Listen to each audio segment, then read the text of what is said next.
Итак, ты заинтересованный Тахатой и решил начать с самого начала, а именно с Данмаку игр. Утонув в их количестве, решил воспользоваться советами вроде как знающих ребят из интернета. И тут понеслось. Одни кричат, пока 98 это не Тохо, другие утверждают, играй только за Марису. Каждый называет совершенно разные части, как именно те, с чего надо начинать. И наконец, обязательно скажут, что использовать бомбы надо или не надо, примерно с одинаковой частотой. Так что ж тебе делать? А все просто. Продолжать смотреть этот подкаст, ведь сегодня у нас есть специальный приглашенный гость, Long Live the Nine, или Девятка, который поможет тебе разобраться, с чего начать и разобьет основные мифы. Здравствуйте, я Long Live the Nine, в комьюнити я всего лишь 2 года, однако за это время я успел неплохо ознакомиться с большинством игр, а также познакомился с самим комьюнити, поэтому сегодня я готов поделиться с вами своими знаниями на тему ошибок новичков и распространенных стереотипов и мифов, которые обманывают не только новичков, но и опытных игроков. А зачем это тебе вообще? Сидел бы в Данмаку свой играл, да и все. Ну, смотрите, начну я издалека. Тохо-комьюнити можно условно разделить на 3 довольно больших слоя. Первый слой — это так называемая периферия, можно сказать, даже не слой самого комьюнити. Это люди, которые насмотрелись всяческих Bad Apple, Night of Nights, ну вы знаете. Они лишь заинтересованы в Тохе, ничего они не знают и лишь готовятся сделать свой рывок во вселенную. Третий слой — это, собственно, само комьюнити. Мы все. А второй?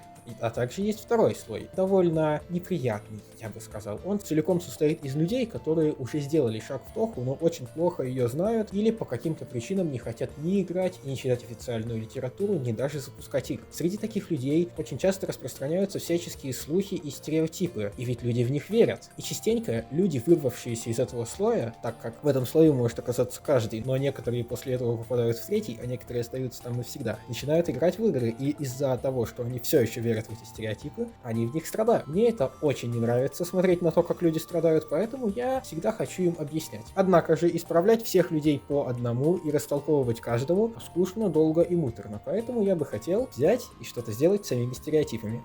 Окей, но прежде чем мы будем разбивать мифы, я предлагаю разобрать основы для тех, кто вообще не в теме. Так, ну что ж, начнем с игровых механик. Вашей самой главной механикой, которая присутствует в абсолютно любой игре, по Тохе, и я бы сказал в практически любом шмапе, это жизни. Пока у вас есть жизни, вы живете. Явление, при котором вы получаете дополнительную жизнь, вне зависимости от того, чем это вызвано, кроме прожатия продолжений, называется extend. Если у вас остается 0 жизней, то есть если вы видите, что ваш индикатор показывает 0, это еще не значит, что вы умираете, вы условно на последней жизни и умрете при следующем ударе. Также, за каждую жизнь, которую вы тратите, а также за некоторые другие вещи, вы будете получать бомбу. Бомба активируется нажатием кнопки, по крайней мере в Тохе, X, очищает весь или большую часть экрана от пуль, а также наносит, разумеется, это зависит от бомбы, но, как правило, бомбы наносят довольно большой урон. Впрочем, количество бомб крайне ограничено. Как правило, потерянную жизнь вы можете получать от 2 до 4, поэтому их иногда следует приберечь. Также в Тохе присутствует на момент выхода, например, 4-й части, это было нечто сравнительно новое, замедление. При нажатии на Shift ваш персонаж значительно убавляет в скорости, и начиная с 6-й части это также несколько меняет ваш шот-тип, как правило, делая его более сфокусированным. Однако есть и исключения, но о них позже. И, наконец, самое последнее — спеллкарты.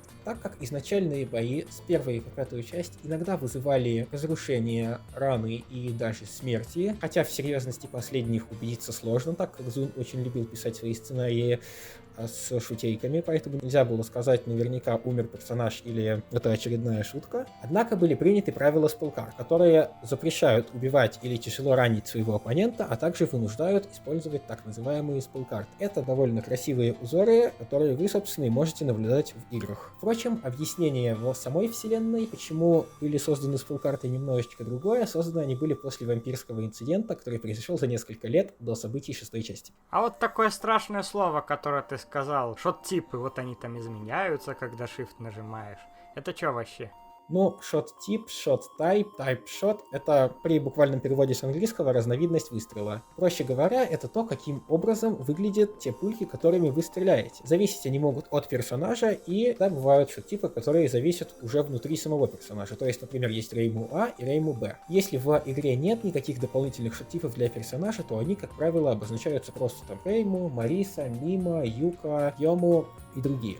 Впрочем, и на это правило у нас есть исключение. В 16 части шот-типы принято обозначать Рейму лето, Рейму зима, Рейму весна и так далее. А в 17 принято говорить Рейму волк, Рейму выдра или Рейму орел, а не Рейму А, Рейму Б и Рейму С.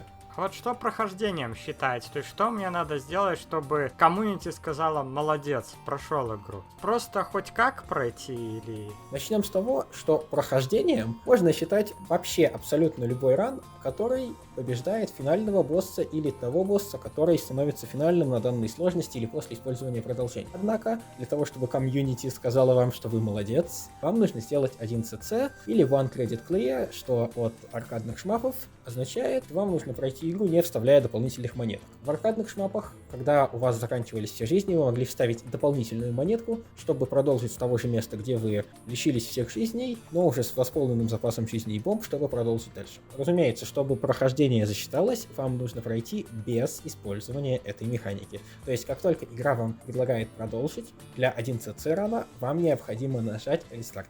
Хорошо, думаю, мы достаточно подготовили наших зрителей, а теперь самое время перейти к мифам. Мы постараемся задеть каждую игру по возможности и разобрать самое злободневное, но если еще вопросы останутся, пишите в комментарии, думаю, мы ответим. Ну и общая направленность мифов будет скакать от простых а-ля Clown Peace, самый сложный босс в серии, до каких более конкретных вещей, скажем, барьер в ПЦБ рандоме. Спокойно эти все слова мы объясним. Ну и да, файтинги мы трогать не будем. Они официальные, с ними все хорошо, но мы с вами говорим исключительно о Данмаке. Итак, первое во многих смыслах Touhou Highly Responsive to Prayers.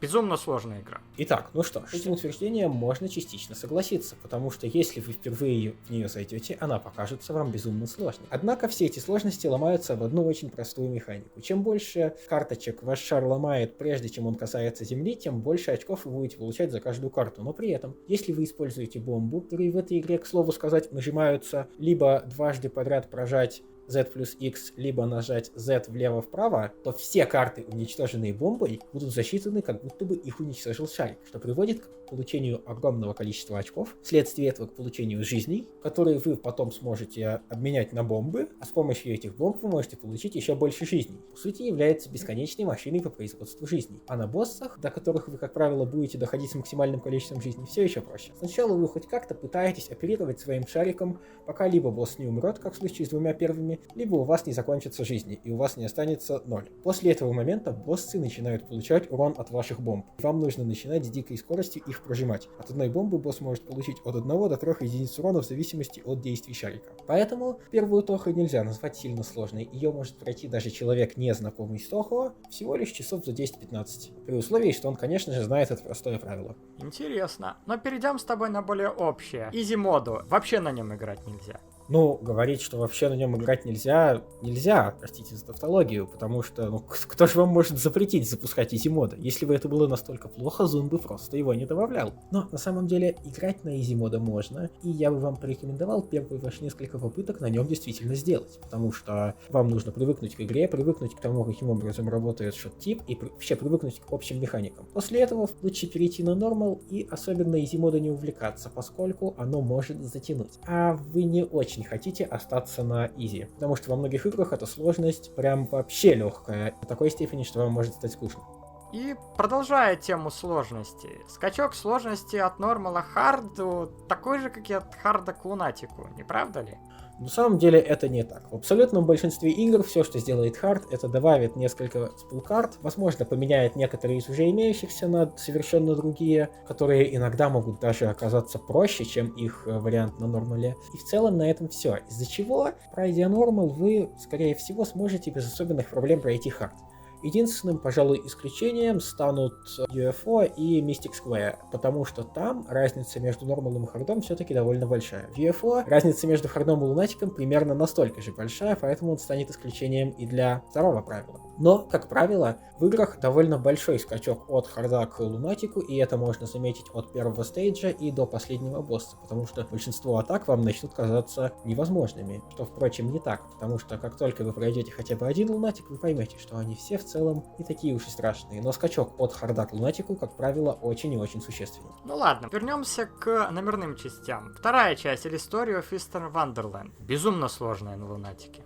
Я могу даже понять, из чего исходит этот миф, поскольку если вы даже опытный Lunatic плеер зайдете в вторую часть и запустите ее на Лунатике, вы, скорее всего, умрете несколько раз, просто потому, что доджить на рефлексах там сложно, из-за того, насколько там много инпут-лага в управлении, а также имеется очень страшная вещь, десбомбы наоборот. То есть, если вы прожимаете бомбу и в вас в течение нескольких ходов после этого ударит пуля, это засчитывается за смерть. А поэтому вторая часть — это довольно сложная игра, которая требует запоминания большей части моментов. Впрочем, для 11C можно просто выучить стейдж и забомбить боссов. Ну хорошо, переходим к третьей. Третья, она же немного отличается, да? Третья, да и заодно 9-я часть, в общем, все дуэльные тохи чисто от рандома зависят, и поэтому недостойны. А третья еще более недостойная, ибо еже во всем лучше 9-я. Ну, на самом деле, рандом, что в третьей, что в 9-й, практически ничего не решает. При условии, что у вас все в порядке с контролем экрана, это особенно верно в 9-й, вы можете поддерживать свой экран чистым практически все время. А насчет рандома, боссы, хоть и кажется, что они умирают в абсолютно случайные моменты, имеют вполне определенные таймеры, которые, конечно же, могут варьироваться, но в целом, например, Эйки, начиная от второго раунда и дальше, практически никогда не проживет дальше 3 минут. А если и проживет, то я никогда не видел, чтобы Эйки проживала дальше 4. А третья часть в этом отношении еще лучше. Поскольку там, во-первых, каждая формация врагов абсолютно статична, то есть в 9-й части у нас имеются просто маленькие формации феечек, которые происходят одновременно, из-за чего может показаться, что феи генерируются рандомно, а в 3-й части вы можете посмотреть на одну фею из текущей формации, понять, что это за формация, и понять, что вам нужно делать. Это раз, и два, атаки боссов в 3-й части гораздо легче изучить, чем атаки боссов в 9-й, поскольку, например, атака 2-го или 3-го уровня от Юмеми, финального босса, на самом деле на вас нацелена, и ее можно просто пройти 2 тапами вправо или влево. Также в 3-й части имеется механика гипера, которая может вытащить вас из сложных ситуаций, и 2 бомбы, которые по сути делают то же самое. К слову сказать, если вам реально хочется пройти 3-ю часть, а доджить не хочется, всегда есть пацифист страты, просто перестаете стрелять, и бот умирает через какое-то время. Пулек на вашем экране практически не будет. И вообще, вот мы тут говорим первые, вторые, третьи, там 4-я, 5-я еще впереди будет. Это ж все игры для ПК-98. ПК-98 только для японцев. Можно же их пропустить? Я очень сомневаюсь, что у абсолютного большинства японцев найдется свой собственный ПК-98. Но если так подумать, то в некоторых игры ПК-98 могут обойти Windows. Например, Mystic Square очень хорошо раскрывает тему контроля экрана на своем 4-м уровне. Настолько хорошо, что из Windows к этому может подойти разве что 12-я или 14-я. Потому что скрин-контроля в современных тохах, можно сказать, нет. А еще, по словам некоторых людей, 5-я часть напоминает обычный аркадный шмап, которым Изун вдохновлялся. Поэтому, если вам вдруг хочется после Тохи ознакомиться с аркадными шмапами, но очень важно, аркадными шмапами, основанными на додже, а не аркадными канцело-шмапами, вы чисто технически можете посмотреть на 5-ю часть и понять, нравится вам это или нет. А 4-я часть — это фактически часть, которая заложила все в Тохе, что там сейчас есть. Она заложила фокус, она заложила вот эти вот 2 шот-типа, которые функционируют по таким же правилам, как и сейчас, за малыми исключениями. Она заложила правило 6 стейджей, и в нем так же, как и в EOSD, не пускают на 6-й стейдж, если играть на легком уровне сложности. Поэтому имеет смысл на нее взглянуть. Плюс также 4-я часть одна из самых простых в серии. Вы, скорее всего, пройдете ее с первой и второй попытки, если, конечно, не сдохнете об Мастер Спарк. Поэтому однозначно стоит посмотреть. Ну вот окей, мы с тобой подвигаемся уже к части, которую, скорее всего, все знают. 6-я часть, но как Данмаку шмап, когда она вышла, она была низкого качества. Ну, безусловно, это так, потому что даже если мы сравним качество 6-й части с качеством 5-й, не факт, что победит 6-я, потому что даже в 5-й части управление гораздо лучше. Также в 6-й части нет индикатора хитбокса и довольно много рандом, а также это часть, которая имеет наибольшую вероятность поставить вам стенку. Именно ситуацию, из которой вы не выпутаетесь, что бы вы ни делали. Впрочем, говорить высокая нельзя, она просто значительно выше, чем во всех остальных играх. Да и если подумать, 6-я часть не просто была шмапом низкого уровня, когда она вышла, она остается таковой и сейчас, и ничего не может изменить мое мнение. Ох, конечно, сколько тебе комментариев потенциально прилетит. Ну ладно, в EOSD количество жизни финального босса и мидбосса 6 уровня изменяется в зависимости от шот-типа. Ну что ж, это действительно так, и огромное количество людей об этом по каким-то причинам не знают. Скорее всего, потому что всем глубоко на это плевать. Но если вы играете за Рейму А, то ХП у Ремилии, а также у Сакуи на том же уровне, будет значительно меньше. Сделано это было по одной простой причине, чтобы Рейму А не слишком сильно задыхалась на Ремилии, а Мариса А не слишком быстро ее убивала. К слову сказать, ХП скейлится следующим образом. У Рейму А самая маленькая, у Рейму Б больше, у Марисы А и Марисы Б больше, чем у Рейму Б, но одинаковая между ними. И снова более общий миф такой. Бомбить плохо. Ох. Пожалуй, это моя специализация. Говорить людям, что бомбить хорошо. На самом деле, для 1cc навык бомбинга это самое важное, и даже навык доджа не стоит близко. Потому что большую часть игр вы на самом деле можете пройти доджа лишь первые 2 стейджа, а потом входя в режим самолета-бомбардировщика, которому просто плевать на все, что происходит на экране. Если вы, конечно, знаете, как проходить все атаки в одну бомбу. А это несложно. Люди, которые утверждают, что бомбить плохо, как правило, выступают за додж. Что, конечно, интересно, но если вы после Тохи планируете идти в какие-нибудь другие игры, вам там, скорее всего, придется бомбить и немало. Поэтому говорить о том, что привыкать к бомбам нельзя, не следует. Ну и есть еще ж такая вещь, как дезбомбинг. Скажи вообще, что это такое? Ага, дезбомбинг это в противовес тому, что происходило во второй части, когда вас могло убить после бомбы, это механика, созданная изначально для подавления input lag. Если вы в течение нескольких кадров, как правило 6 либо 8, но может меняться в зависимости от игры и дополнительных условий, нажимаете на бомбу, происходит так называемая дезбомба. Проще говоря, несмотря на то, что в вас попали, у вас не тратится жизнь, а тратится лишь бомба. Но проигрывается звук смерти и начинается ее визуальный эффект. А дезбомбинг, изначально вам может казаться, что дезбомбинг это нечто крутое, однако потом вы поймете, что дезбомбинг это такой щелчок от игры. Я тебя почти убила, но ты спасся. Поэтому будь осторожнее впредь. Ну то есть на дезбомбинг полагаться не надо. Если вы, конечно, не играете в 8-ю часть. Ну ладно, потихонечку давай двигаться дальше к 8-й части. 7-я. В 7-й части, которая называется Perfect Cherry Blossom или ПЦБ, барьер рандомен. Многие люди делают свое первое 1cc на нормале, а я даже видел одного человека, который делал таким образом ЛНБ, относятся к бордеру так, как будто бы он возникает просто рандомно, когда игра захочет. На самом деле возникновение бордера привязано к шкале Cherry+, чем многие знают, однако по неизвестным мне причинам многие не очень хорошо знают, из-за чего она возникает. Шкала Cherry+ дает вам бордер длиной в 9 секунд, как только она достигает значения 50 тысяч. А значение ее может увеличивать подбор розовых айтемов, таких прям ярко-розовых. Они дают 1000 плюс 100 умножить на количество спелкарт, которые вы захватили, то есть прошли без смертей и без бомб в этом ране. А также за подбор маленьких розовых айтемов они напоминают лепестки цветов и появляются только на самой последней спелкарте последнего босса. Дается вам всего лишь 30 за штуку и также за каждую пульку, которую вы канцелите или же убираете. На всех уровнях, кроме 6-го, экстра и фантазма, за каждую убранную пульку вам дают 30 очков, а на 6-м уровне на экстре и на фантазме вы получаете по целых 100 очков за каждую отмененную пулю, из-за чего, как правило, после конца каждой атаки вы получаете себе барьер, что позволяет очень легко проходить последнего босса. Также вы получаете очки Cherry+ за то, что ваши шоты попадают по врагам. При этом шоты, произведенные в анфокусе, производят примерно в 3 раза больше черри. То есть, если вам вдруг потребуется произвести черри в определенный момент, вам нужно просто расфокусироваться и так немножечко побить босса. Так как в начале каждой атаки имеется несколько секунд, когда босс только разогревается, начинает стрелять и пульки еще вас не достигли, а также в этот момент босс практически не получает урона, вы можете получить по сути несколько бесплатных тысяч черри-поинтов просто за счет того, что расфокусируетесь перед началом атаки.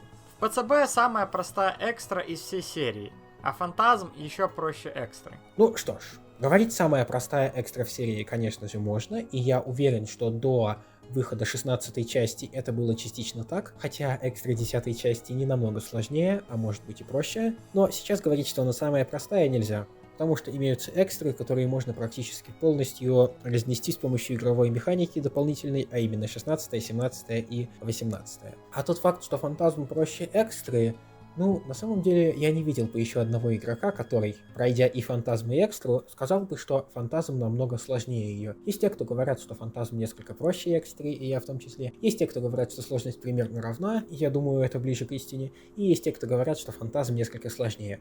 Поэтому, на самом деле, мнения на эту тему разделяются. Ну раз уж мы с тобой затронули экстры, сначала надо достаточно ну не знаю, там 5-10 закончить на 1cc, то есть с одним контом, и только потом браться за экстры. Ну что ж, на самом деле этот миф, я бы сказал, имеет право на жизнь, поскольку если вы после своего первого 1cc, если вы делали его на нормале, конечно, сядете играть экстру, у вас скорее всего ничего не получится. Я рекомендую сначала немножечко поиграть в другие игры, чтобы накопить немного навыка доджа и особенно навыка бомбежа. Несмотря на то, что боссы экстр неуязвимы к бомбам, вы все еще можете наносить урон на нонспулах, а также, как только бомба заканчивается, экран очищен, и пока пульки вас достигнет, пройдет еще несколько секунд. Также еще следует сказать, что как только вы набрали несколько 1cc и прошли свою первую экстру, вы можете абсолютно спокойно идти на другие. Большинство из них вы сможете пройти без особых проблем, не больше, чем за пару дней. Единственное исключение — это, пожалуй, экстра второй части, но это может быть моя личная слабость.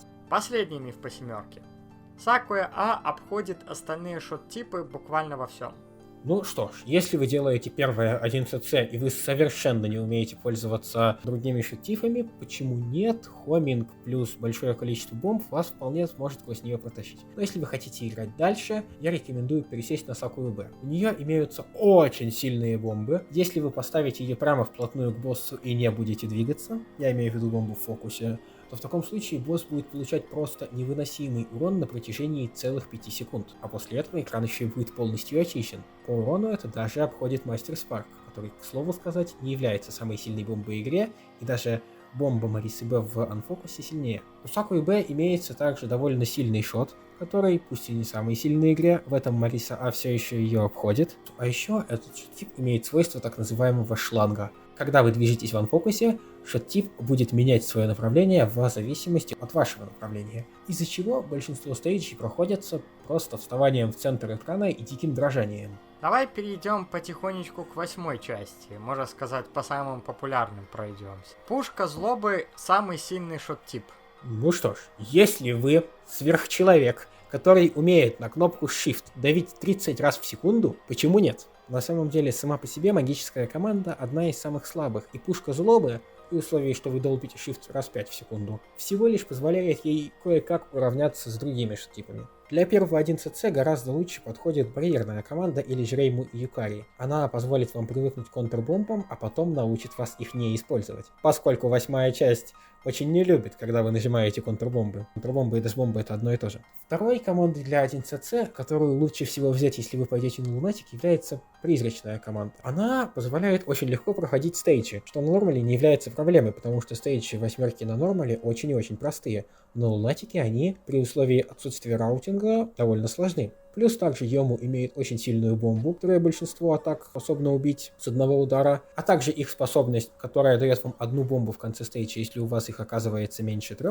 тоже может вам помочь и дать до 4 бомб в 1cc. Не до 5, потому что бомба в конце первого стейджа вам ничего не даст, что вы там собрались бомбить. А если вы хорошенечко изучили игру, прекрасно знаете все моменты, то вашим лучшим шот-типом станет Йому Соло. К слову сказать, соло шот-типа открываются после того, как вы пройдете игру на обе концовки за все 4 команды, а поскольку у нее просто огромный урон, а ее шланг, да и здесь тоже, позволяет проходить большую часть стейджей не хуже, чем это делает Ююка, а иногда и лучше. А вот в 8 части есть еще одна такая интересная механика — Last Word. И вот, Last Word Рейму можно пройти только если сама Рейму этого захочет. Ну, на самом деле, ситуация, при которой Рейму вам прям не позволит пройти этот Last Word, случается довольно редко. Для этого нужно, чтобы она несколько раз пошла вниз или несколько раз пошла вверх, при этом ни разу не идя в противоположном направлении. Однако, если это произойдет, то большинство стратегий, которые изобретают игроки, вдруг ломаются и в вас прилетает стеночка. Однако, если ваша стратегия достаточно хороша, то Рейму может сдвинуться довольно низко, и вы все еще выживете. Впрочем, найти такую стратегию непросто. Ну и опять же из 8. Попадания по фамильярам дамажат босса. Действительно, если по фамильяру проходит урон, то его владелец получает половину от этого урона, что позволяет соло-людям все еще проходить те спылы, на которых боссы защищаются от них стеночки фамильяров. Однако из-за того, что босс получает лишь половину урона, от того, что получают его фамильяры, это может несколько усложнить прохождение некоторых спулкарт. Поэтому очень не рекомендовано ходить на финал Б за соло людей, поскольку бедолагам будет там сложно. Кагуя на большинстве спулов и нон-спулов предпочитает закрыться от вас фамильяры. К слову сказать, босса во время нон-спула нельзя убить через фамильяры. То есть босс доходит до условного 0 хп и отказывается умирать, пока хотя бы одна пулька после этого не попадет по нему. Это можно заметить разве что на нон-спулах Кейна, в частности на втором. Ну а теперь давай с тобой поговорим немного о неномерных частях. Ну точнее не совсем номерных, а половинчато номер 9,5 и вообще все игры с камерой. Это ж филлерные части, недостойные внимания, ну. Ну, на самом деле, одна из них, 16,5, это действительно филлерная часть, недостойная внимания, потому что на третьей неделе Зун там решил: берем этот спал. Пусть они происходят одновременно, и пусть вот игрок вот пытается вот это все вот проходить. Однако, это всего лишь небольшой инцидент в мире половинчатых игр, и на самом деле 9.5 и 12.5 это очень даже неплохие игры, в которые интересно играть. Также там имеется довольно интересный феномен, из-за которого, если normal player туда зайдет, то он испытает там примерно такие же сложности, какие бы испытал там Lunatic player. Потому что эти игры, они не столько про dodge от пуль, сколько про поиск стратегий, про то, как правильно брать снипки, чтобы доджить как можно меньше, и убить босса, как убить, сфотографировать гораздо быстрее. Давай теперь перейдем на 10-ю. 10-й вообще ужасная система бомб, которая душит. И вообще бомбить там в ноль не надо. Да и вообще бомбить не надо там. Ну, про бомбить не надо, я уже говорил. Если вы считаете, что в какой-то части не надо бомбить, то вы, скорее всего, что-то сделали не так. Но в 10-й части бомбить надо, причем с особенным рвением. Одна из причин для этого состоит в том, что на самом деле ваш шот, который выстреливается даже на нулевой силе, все еще наносит довольно неплохой урон, и жить с ним технически можно. Также 10-я часть предоставляет вам 8 жизней, из-за чего вы можете чисто технически просто умирать всякий раз, когда у вас заканчивается павер, и вы все еще его пройдете. Да и вообще, боссы в 10-й части могут вам сбросить целый уровень или 2 уровня силы после того, как спелкарта заканчивается. Из-за чего использование этой механики может очень легко окупать само себя. И вот еще такой интересный миф. Вот как раз про изи говорили. 10-я на изи имеет нереально сложный паттерн в конце. А финальная атака 10-й на изи, она же, кстати, называется так же, как и игра Mountain of Faith, действительно представляет из себя очень плохо сбалансированную атаку. Она медленная, что с точки зрения Зуна должно было сделать ее очень простой. Однако в этой атаке огромное количество амулетов накладываются друг на друга, из-за чего создается огромное количество ситуаций, единственным выходом из которых является довольно суровый микрододж, что в целом Lunatic Player, я думаю, способен исполнить, но бедолага, который думал, что MoF Easy мода это очень легкая игра, и дошел до вот этого вот Last Spell, отхватит на него, потеряет, возможно, 1 жизнь, возможно 2, а может быть даже и 3. Я бы сказал, что по сложности этот спел едва ли не соответствует такому же спелу на Лунатике. Давай разбавим более общим мифом. У шот-типов разные скорости в фокусе. Ну, для этого нужно, наверное, разобрать вообще все игры, в которых имеется фокус. В 4, 5 и 6 скорость в фокусе это просто замедленная версия скорости в анфокусе. Но она у каждого персонажа действительно своя и зависит от скорости в анфокусе. В 7 части там имеется один персонаж, который ломает это правило, потому что в то время как скорости в анфокусе у Сакуя и Рейму одинаковые, а Мариса несколько быстрее их, в фокусе все совершенно иначе. Рейму самая медленная, Мариса по скорости вторая, а Сакуя в фокусе самая быстрая. В 8 еще больше обостряется, но, к сожалению, чтобы перечислить каждый шот-тип, у меня уйдет слишком много времени, просто знаете, там с этим тоже все непросто. В 9 части скорости в фокусе и в анфокусе показаны в статах персонажей, поэтому вы можете сами во всем разобраться, конечно же, они там разные. А вот начиная с 10 части, скорость всех персонажей в фокусе одинаковая. То есть, даже если Мариса вроде как и быстрая, в фокусе она такая же, как и Рейму, что на самом деле очень и очень хорошо. В 11-й нет хорошего шот-типа, это просто сложная игра, и надо взять яйца в кулак и терпеть за Рейму А. Я бы сказал, что Рейму А это 4-й по мощности, именно не по силе, а по мощности для 11C шот-тип 11 части. Там имеются очень хорошие шот-типы Мариса А, Мариса Б и, разумеется, Рейму С, которую так любят все любители шлангов. Да, она тоже шланг. В чем же их прикол?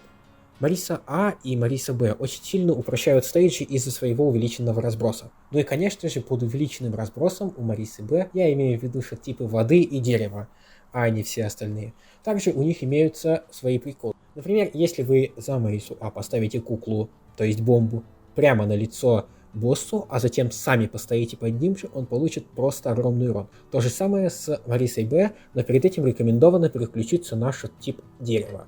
А Рейму С, Рейму С, ее бомба является сильнейшей в игре, а шланг позволяет кое-как проходить стейджи. Поэтому за Рейму С игру можно пройти, переставая доджить после первого босса, если вы захотите. Однако это потребует некоторого раутинга. Ну и, кстати, раз мы так много про Рейму говорили. Рейму же это шот-тип для новичков. С нее надо уходить, как только научился играть. Мариса выбор всех про. Ну, с первой частью этого утверждения я согласен. Рейму действительно хороший шот-тип для новичков, и на ней действительно очень хорошо осваивать игру. Однако же, я очень рекомендую, после того, как вы с играми ознакомились, не переходить к Марисе. Потому что Мариса это, по сути, более экзотическая Рейму.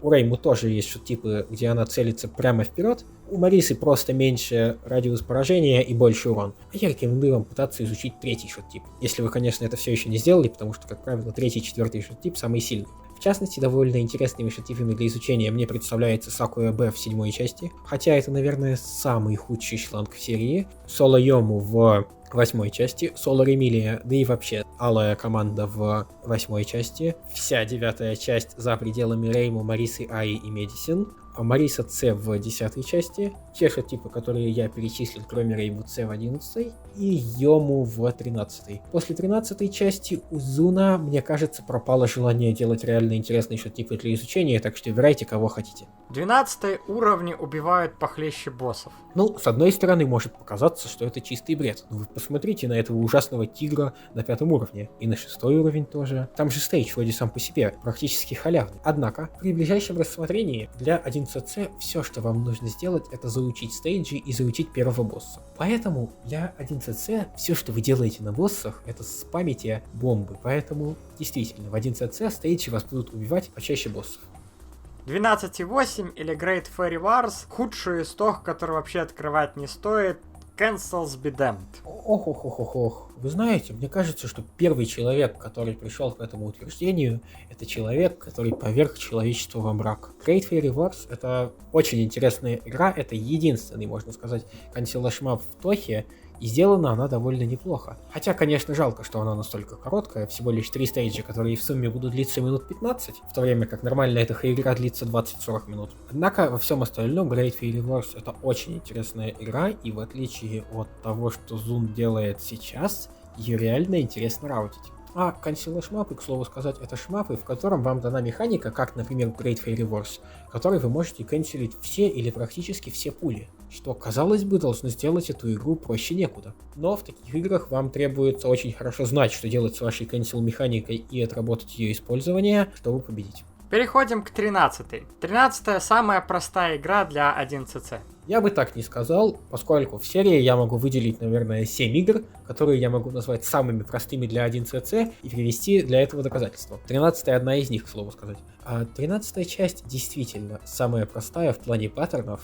Проще ее разве что 4-я, но я уверен, что игроки, которые так говорят, имеют в виду самая простая из Windows. Также 13-я часть — это первая из целочисленных и условно 5-я среди дробных, то есть после всех 3 файтингов и Great Fairy Wars, которая завозит в себя кнопочку C. А кнопочкой C, когда у вас достаточно заряжена шкала транса, она находится в левом нижнем углу экрана, можно активировать транс. В случае с духами, которые дают вам жизни и бомбы, удваивает их цену. А в случае с духами, которые дают вам так называемый PIV или Point Item Value, то есть то, сколько стоит одна маленькая синяя коробочка, увеличивает их стоимость в 10 раз. К слову сказать, для накопления духов вам нужно подходить как можно ближе к боссу и дамажить его вплотную. Для этого многие игроки даже используют бомбу. На этом, к слову сказать, основывается главный способ игры в 13-ю часть, так называемая XXC, когда вы сначала прожимаете несколько бомб вплотную на боссе, подбираете всех духов, делаете транс, затем повторяете, и босс, скорее всего, уже умер. А вот про экстру поговорим 13-й. У Мамизоу сломанные хитбоксы ее зверей и выходят за территорию самого визуального прожектила. Ну, на самом деле, они не постоянно выходят за территорию, но в ходе некоторых анимаций волка, в частности, хитбокс действительно иногда может выйти немножечко за его спину, но это незначительно. К слову сказать, хитбоксы зверей в 13 части очень легко определить.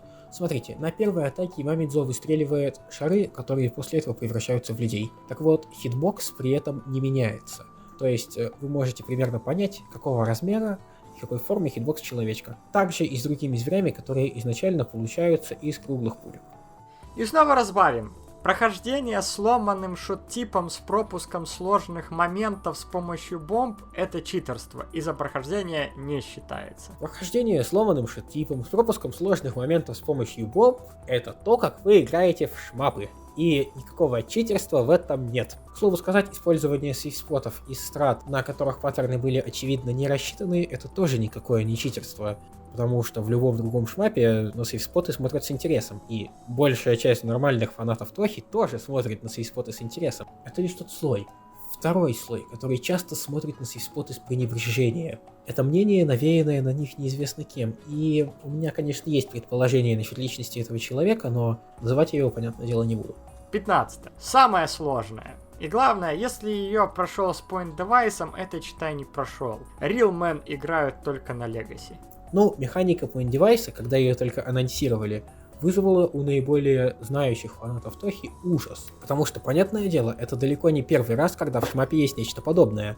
А значит, что в 15-й части мог возникнуть синдром Градиуса, в котором, несмотря на то, что в игре есть чекпоинты, проще всего игру пройти на ноумисс, так как после того, как вы умираете и возвращаетесь на чекпоинт, у вас отбирают всю силу, и игра начинает вас люто душить. Но, впрочем, простите мне мое лирическое отступление, давайте перейдем к самой игре. 15-я часть далеко не самая сложная, я бы сказал, для 1cc она самая простая. Если вы возьмете Рейсен или на высоких сложностях Саная, которые просто по-лютому ломают эту игру, и доджить вам практически не надо, ну как не надо. На Рейсен вам придется притворяться, что вы доджите, и хоть как-то знать, как проходить паттерны, чтобы не тратить по 5-6 бомб на одну атаку. А на Санае вам придется кое-как знать саму игру, чтобы знать, когда и где бомбить. К слову сказать, прохождение point девайса за Рейм, Марису, да или Рейсен, почему нет, может оказаться даже сложнее, чем прохождение той же сложности на Legacy за Рейсен. Просто из-за того, насколько оно сломано. Перейдем к любимцу из 15-й части, Clown Piece.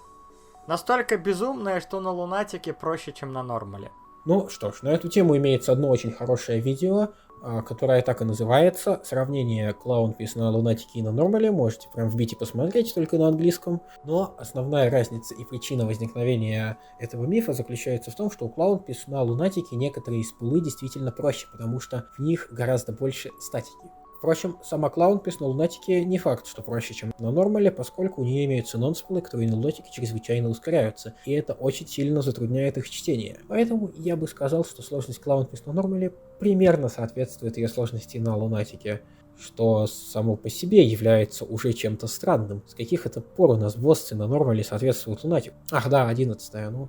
И давай завершим. Гекатия — самый сложный экстра-босс в серии.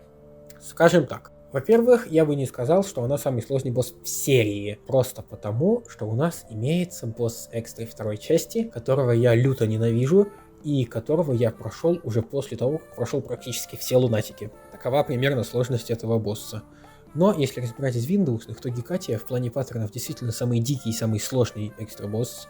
Потому что на многих из ее паттернах она может, например, опуститься в самый низ экрана из-за рандомного движения, которое сломано в новых тохах. И, понятное дело, вы этого не переживете, потому что когда вам стреляют ножи прямо в лицо, и когда вам стреляют ножи с верхней части экрана, и они до вас медленно летят, это две абсолютно разные вещи. Плюс также у нее имеется карта «Лунный удар», которая абсолютно не соответствует уровню сложности экстра, и ее можно было абсолютно спокойно ставить на лунатик на последний уровень, и там ей самое место. Из-за чего Гекатия действительно становится самым сложным экстра-боссом в серии. Впрочем, Рейсен вам может помочь. В Тохо очень много рандома, то есть ситуации, при которых вы просто обязаны потратить жизни или бомбу. Ситуации, при которых игра заставляет вас использовать бомбы, или не заставляет, а очень вежливо просит, действительно довольно часто возникают. Однако ситуации, из которых прямо нет выхода, без Таса, конечно же, возникают довольно редко. Чаще всего они возникают в 6-й части, но даже там есть всего лишь 3 или 4 места, где они могут возникнуть, поэтому на самом деле в Тохе таких реальных стеночек нет. 17-я часть самая простая, ибо сломанная, особенно с бомбой Марисы. Ну, знаете ли, вот так смотреть на бомбу Марисы и говорить, что из нее 17-я часть сломана, это все равно, что смотреть на слона и говорить, что тяжелый он, потому что хвост. Ну, конечно, бомба Марисы играет определенную роль в сломанности 17-й части, но главная причина на то, это, конечно же, выдры и все то, что вы можете с ними сделать. Действительно, вы можете сломать практически любой паттерн любому боссу с помощью гипера выдры, и гиперы, в отличие от третьей тохи, здесь какие-то неприятные. Действительно, вы можете сломать, например, 2 паттерна подряд бомбой выдры.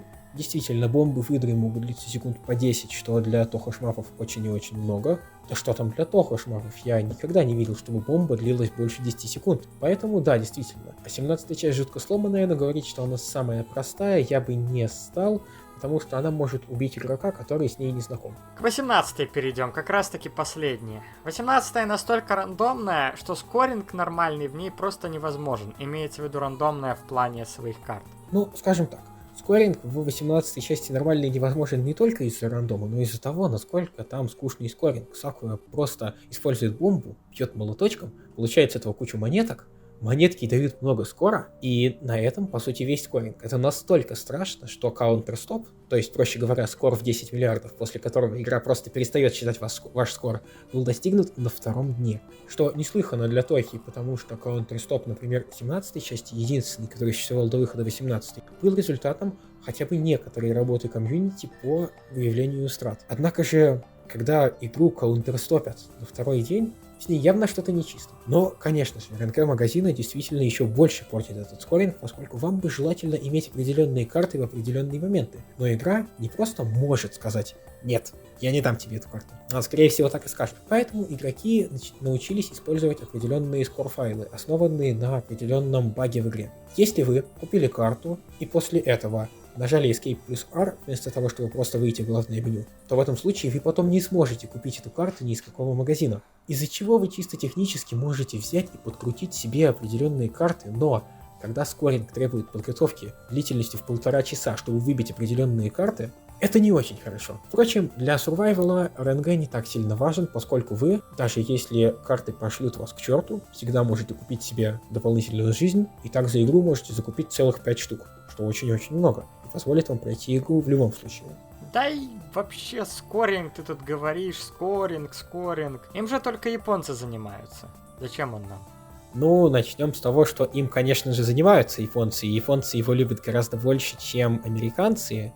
Ну и как американцы? Так называемый Запад. К слову сказать, Запад — это все, что не Япония и не Китай. Но скоринг, на самом деле, несмотря на то, что многие люди вам скажут, что иди сначала закрой все ЛННы, а потом, возможно, у тебя получится где-нибудь что-нибудь наскорить. Нет, вы можете переходить к скорингу после того, как вы пройдете игру и поймете, что вы с ней хорошо знакомы. Конечно же, вам придется ознакомиться со скорингом этой конкретной игры. Я не буду сейчас рассказывать про скоринг всех игр, потому что это отнимет несколько часов. Да и я сам в скоринге не особенно разбираюсь, только на уровне того, как работают сами механики. Абсолютно любой человек способен заняться скорингом, если он этого хочет. В этом нет ничего сверхчеловеческого. Конечно же, поставить мировой рекорд у вас не выйдет, а если выйдет, то не сразу, но поскорить и получить хороший скор вы можете. Ну и, наконец, последнее. Зон делает лучшие Данмаку шутеры, прям для людей. Вот, прям про людей. Это очень-очень плохая фраза, которую я много раз слышал. Это очень-очень нехорошая фраза, после которой люди обычно добавляют: а вот посмотрите на Кейв. Они делают свои игры специально такими зубодробительно сложными, чтобы всякие японцы-задроты тратили тысячи и тысячи йен на то, чтобы пройти эти игры на аркадных автоматах. Ну блин, если бы они делали игры такими, в них бы, наверное, никто не играл. Конечно же, Zoom делает очень хорошие Данмаку шутеры, 17 и 18 не в счет, но есть проекты и гораздо получше. В частности, я уже успел переконвертировать 5 человек из Тохи в Хелсинкер. Не на постоянной основе, просто чтобы они поиграли и в него прошли. И я сейчас, скажем так, курирую 6-го, который пытается его пройти, и им всем эта игра жутко понравилась. Впрочем, не одним Хелсинкером славны другие шмапы.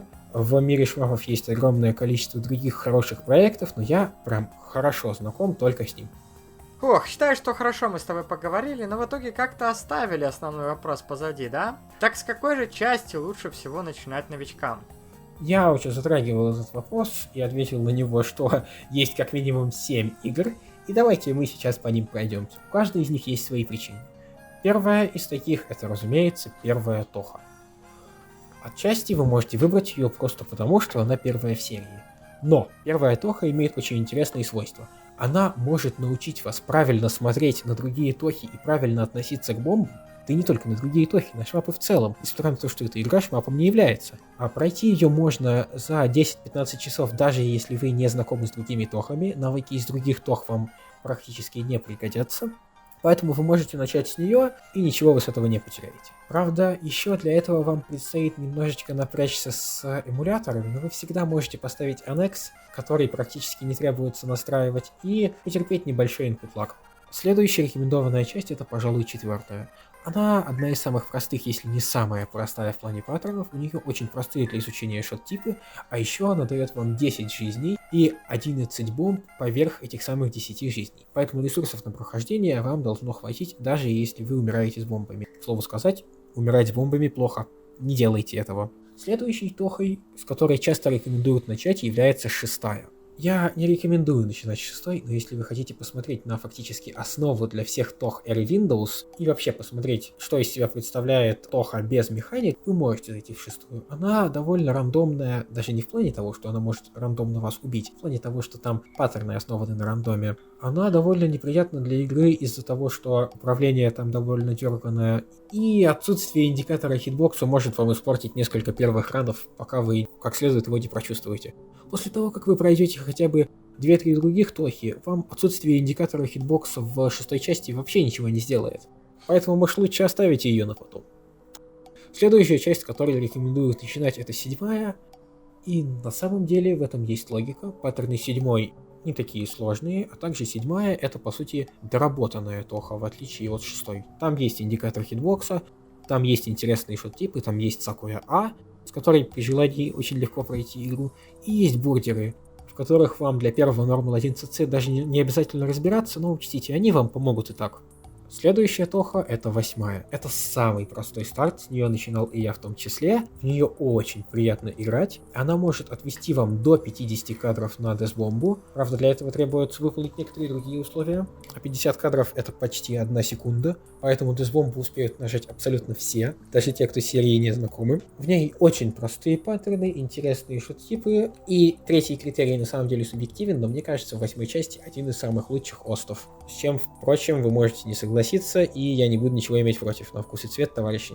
Следующей частью является 10-я или 11-я, которую мы можем слепить в одну большую часть, потому что на самом деле разницы между ними для начала нет. 11-я часть покажется вам очень сложной, если вы до нее пройдете некоторые другие тохи. Просто потому, что вы привыкнете к немножечко другому бомбингу. Вы будете бомбить один раз каждую атаку, даже если вы хотите ее забомбить, и вам будет казаться, что бомбить так много, как это делают некоторые игроки в 11-й, это плохо, и это наоборот усложняет вам 1cc. Если вы начнете с 11-й, вы привыкнете к такому бомбингу, и она вам сложной не покажет. То же самое касается 10-й. Если вам так уж и хочется начать с 11-й, но вам кажется, что ее паттерны слишком сложные, сходите в 10-ю, освойте механику там, затем придите в 11-ю, у вас будет как раз таки некоторый навык доджа, и вы сможете ее пройти. И, пожалуй, последний тохой, который я бы порекомендовал начинать, это 15-я. Вы можете запустить Normal на point девайсе в качестве своего первого 1cc, и это фактически игра с нулевым риском. Вы не будете терять ничего, кроме 1/100 павера, а еще вы не можете потерять больше половины павера за одну атаку, поэтому вы можете фактически пытаться проходить атаку как вам хочется, вы можете пытаться искать самые разные страты, вы можете пробовать сейфспоты, вы можете учиться бомбить, если вам так хочется. В девайсе довольно мало бомб, но их хватит на то, чтобы пройти. И когда вы пройдете 15-ю на нормале, на point девайсе, я имею в виду, у вас появится навык доджа, достаточный, чтобы пройти все остальные нормалы. Однако сам процесс покажется вам болью, и вы, скорее всего, несколько часов просидите на клоуне. А если вы захотите этого клоуна забомбить целиком, что я вообще очень сильно одобряю, потому что клоун есть плохо, у вас потом не хватит бомб на дзюнка. Вы кое-как ее пройдете, затем увидите ласт спелл и поймете, что лучше эту игру отложить на месяц. Это, пожалуй, единственная угроза, с которой может столкнуться игрок 15-й части. Попытайтесь сохранить хотя бы 4-5 бомб на последний уровень, они вам пригодятся. Что ж, не могу согласиться больше. А вы, уважаемые, пишите свои комментарии, если что-то мы забыли, авось на второе видео наскребется подобных миф. А пока, с вами был Аками-сан и Long Live the Knife. Спасибо, что досмотрели до конца и подумайте над этим. И в качестве последнего совета для тех, кто досмотрел, я рекомендую такую программку. Это не реклама, программа бесплатная. Ее использует, наверное, каждый опытный игрок, так называемый техопрак, который позволит вам игру пропустить до любого момента, включая спулы, нон-спулы и практически любой момент на стейдже, выкрутить себе любое количество жизней и бомб для того момента, чтобы прям полностью воссоздать то, как все это будет ранее, а также позволит вам выставить себе абсолютно любое значение point item value, например, Cherry Plus для 7 части, количество времени в 8. Проще говоря, вы можете выставить все об игре в любой момент. Для практики вещь абсолютно незаменимая.